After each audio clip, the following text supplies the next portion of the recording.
What is up, guys, and welcome back to the channel. I made a few installation videos on Android head units, and I got a few comments of people that are really interested in those types of units, but they just don't want to install it themselves, or they don't know how to install it themselves. So that's why I'm making this video. If you want Apple CarPlay or Android Auto, and you just don't have time to do the installation yourself, or you just plain don't want to, there are options for you. This unit right here is plug and play. There's no complicated installation involved, and it even comes with a dash camera and a backup camera. It's available on Amazon. I'll leave a link down in the description below. We're gonna go over how easy this unit is to install, all of the awesome features that it comes with, so let's get started. So here's our unit right here. Let's go ahead and get it out of the box and see what we got going on. So here's our screen, and I believe it measures a little bit over 10 inches diagonal. There's our dash camera. Let's see what kind of wires we got. Here's our power wire. It's going to plug into our 12-volt DC. This is in here. This is our adhesive mounting strip for the bracket. We got an aux cable. Looks like we got another adhesive strip. Here's our mounting bracket. Pretty cool. It's a little bit flexible, so it looks like it can kind of form to whatever dash that you have. This is probably our backup camera. This also comes with some screws and a little adhesive mount. Here's all the wiring for the backup camera and the actual camera. And here's our little instruction booklet.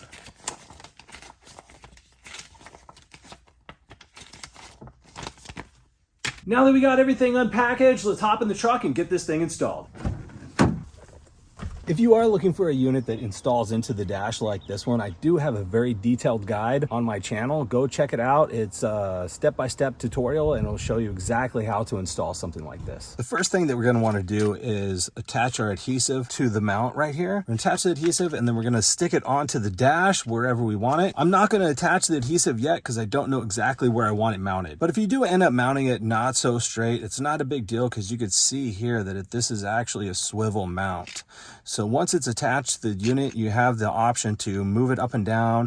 You can swivel it left, right, at an angle, so you can actually position it so that it's towards your passenger or towards yourself. And once you have the base mounted, you're gonna take the unit, and it's actually really easy to put on. It's just gonna slide right in like that. Boom, installed. That easy. And you're going to loosen it up right here, the little nut on the back, and that's going to allow you to position it the way you want. Here is how easy installation is going to be. We have our 12-volt DC right here that we're going to plug in, and the other side is a Type-C USB port, and we're just going to plug that right into the side of the head unit. So you can see right here all the little ports that it comes with. On the top is for our aux cable, then you can see the little slot right there. That's going to be for our SD card if you want to use your dash cam. And then we have an AV in, and then our Type-C right here, that's going to be for our power. And that's it. Once we do our little adhesive mount right there, it's officially installed. So we're going to turn the truck on, get power to the unit, and we're going to start going through the features. So let's get CarPlay connected. That's probably the main reason that you purchased this unit. So you can see right here in the top left, it says CarPlay. So we're going to click that. Welcome to wireless CarPlay. Pair your iPhone via Bluetooth. Search this name. So we're going to go into our iPhone. We're going to go into settings, and we're going to click on Bluetooth, and we're going to try to find this name right here, the QCKJ. Right, and you can see it right here. So we're going to click on it, and we're going to pair it to the head unit, and we're going to click use CarPlay.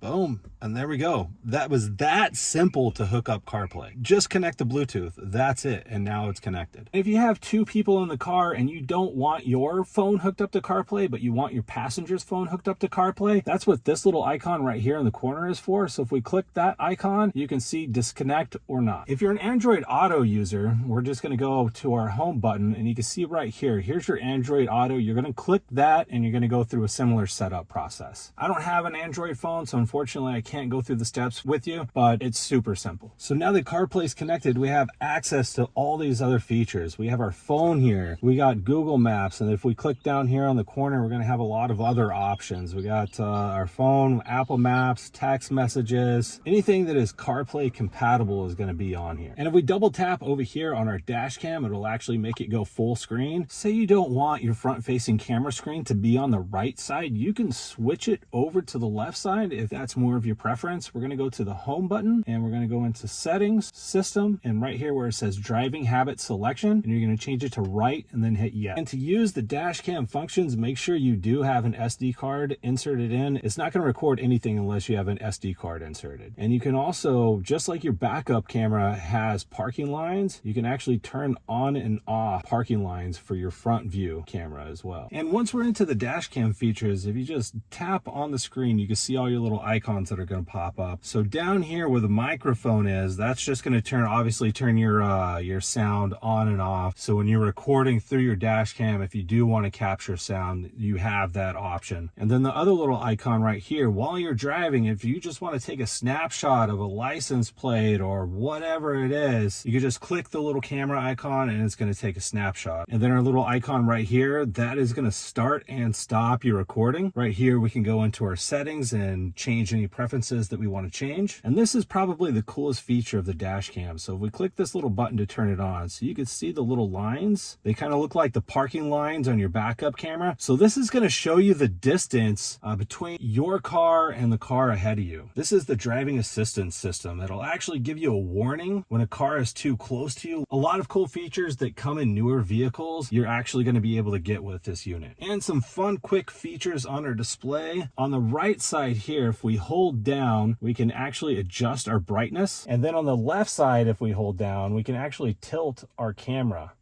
up and down so we can position it exactly where we want it. If you're wondering where all your dash cam footage is stored, it's going to be right here in files, and you can open that up. You can see whatever pictures you've taken with both front and rear cameras. For music, if we want to play music, we're going to back out of here and you're going to go to whatever app it is that you use to play music. I use Spotify, and what you're going to want to do is you have the supplied aux cable. You're going to plug it into the side of the head unit, and then you're going to plug it into your aux port, and then you're going to be able to play music through CarPlay out of your factory speakers. Now that we have access to CarPlay, it gives us a whole lot more options than your stock stereo is going to give you. So if we click CarPlay, we have access to our text messages, phone, Apple Maps, Google Maps is on here as well. So if I open up Google Maps, I can use Siri to actually map me. So in CarPlay, you have a lot of options for music. I use Spotify. It works great. If you just want to listen to the stereo, what you're going to do is you're going to click your home button, and that's going to bring you back to this screen. And then right here we have our FM radio, and you can also just hook up anything you want through auxiliary, and then Bluetooth audio. And you have a few different background options. If you don't like this theme, you can go into settings. We're going to go to system, and then right here theme background, and we have these three options to choose from.